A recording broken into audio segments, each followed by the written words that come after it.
Jangan lupa subscribe di YouTube channel Metro TV News dan juga nyalakan notifikasinya.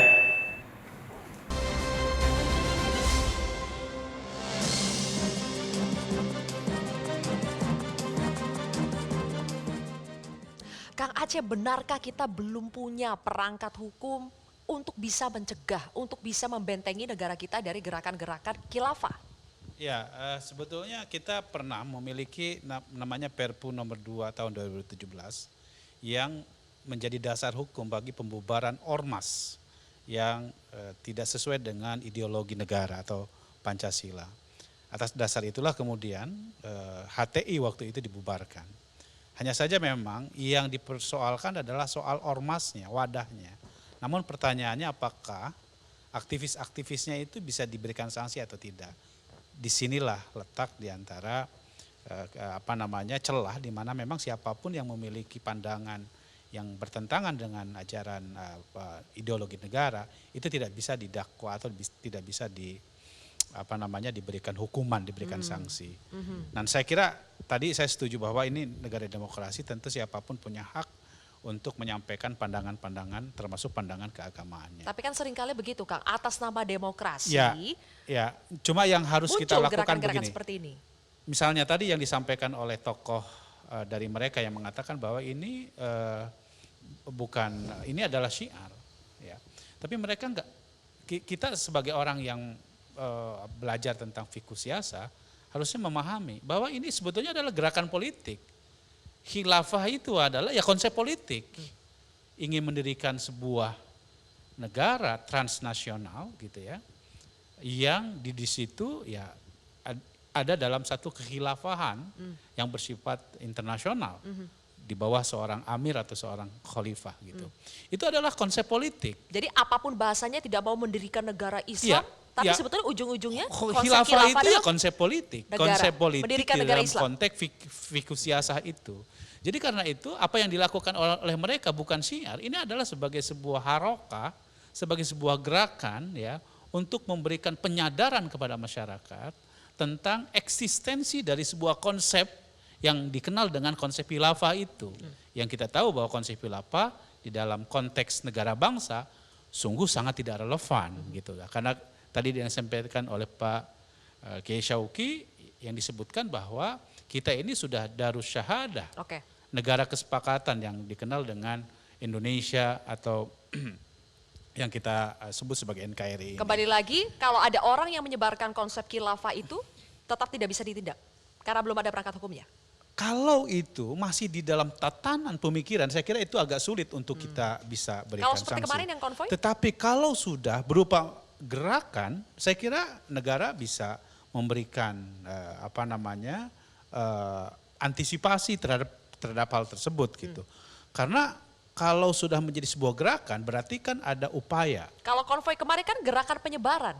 Kalau yang kemarin itu konvoy. Karena itu, disitulah pentingnya kita ya membuat sebuah aturan dalam batas apakah sebuah pemikiran yang diderifikasikan ke dalam sebuah gerakan itu bisa berimplikasi terhadap penyebaran gagasan-gagasan tersebut. Berarti Anda secara tidak langsung apakah mengakui memang aturannya kurang? Saya kira iya, karena memang sekali lagi ini negara demokrasi, tentu siapapun bisa. Tetapi kalau dari sebuah gerakan itu bisa menimbulkan implikasi bagi misalnya tindakan kekerasan, baru negara harus memberikan tindakan hukum bagi orang yang melakukan gerakan yang menimbulkan pada kekerasan dan berubah terhadap ideologi negara. Masalah kan kita berharap jangan sampai ada implikasinya, kalau bisa dicegah dulu gitu kan.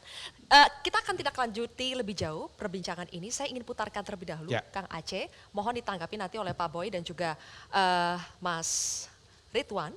Ada pernyataan lanjutan dari Amir Khilafatul Muslimin di Jakarta Raya yang menyatakan bahwa gerakan mereka tidak bertentangan dengan Pancasila.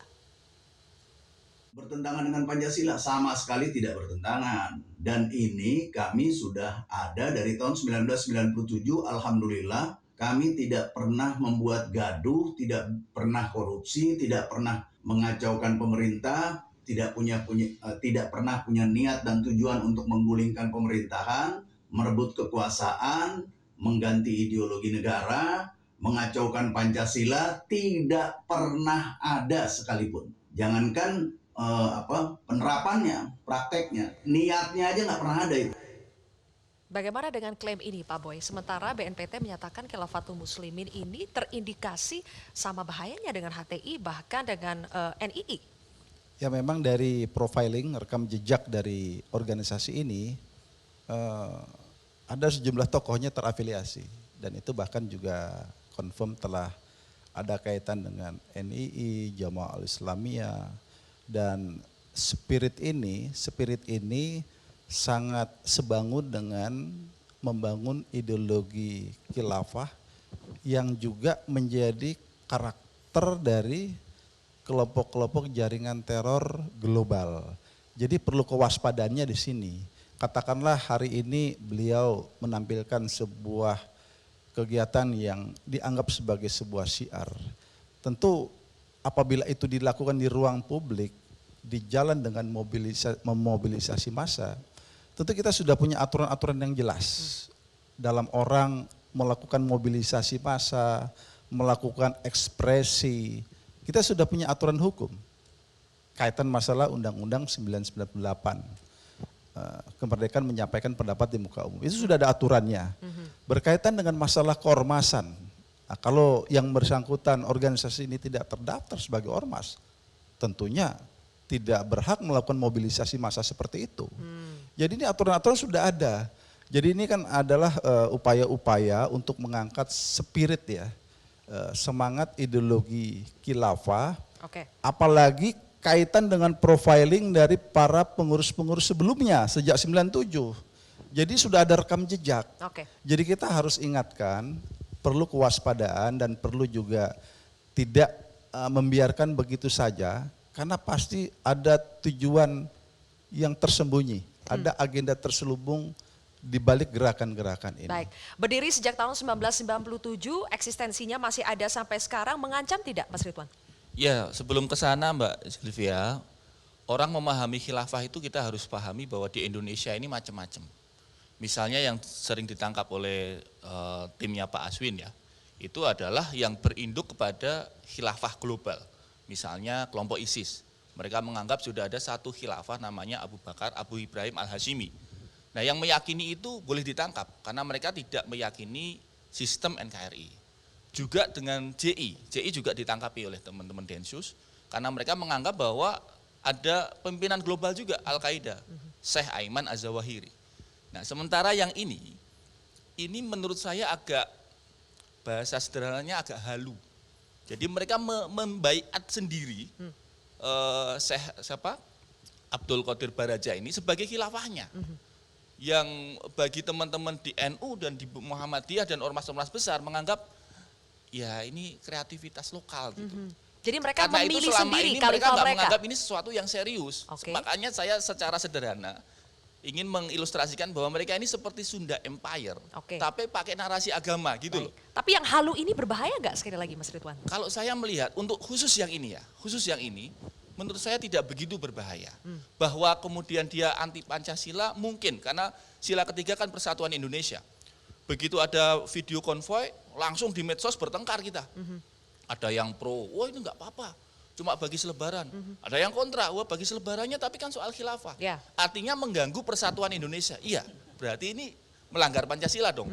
Tapi bahwa dia misalnya kemudian apakah misalnya menyiapkan senjata, punya niat menyerang polisi misalnya. Kan selama ini belum, nggak ada. Bahwa kemudian ada yang berpindah karena tidak puas selalu bergabung JAD dan ditangkap Densus 2019 itu soal lain. Tapi bahwa organisasi ini menurut saya lebih kepada kelompok kecil, utopia, yang menganggap bahwa pimpinannya itu khalifahnya itu.